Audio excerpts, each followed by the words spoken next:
நீ ஏன்டா இந்த பேயை நம்ப மாட்ற?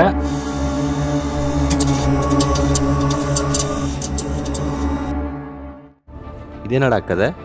பேய் இல்லைங்கிற ஆனா சாமி இருக்குங்கிற. டேய், எனக்கு என்னமோ இது தப்பா படுதுடா.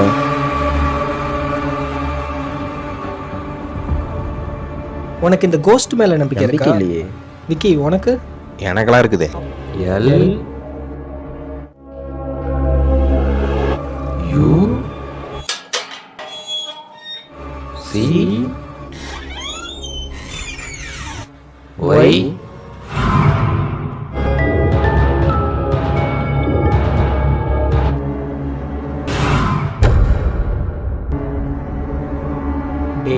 இப்பவும் சொல்றோம், விளக்க நாங்க அணைக்கல.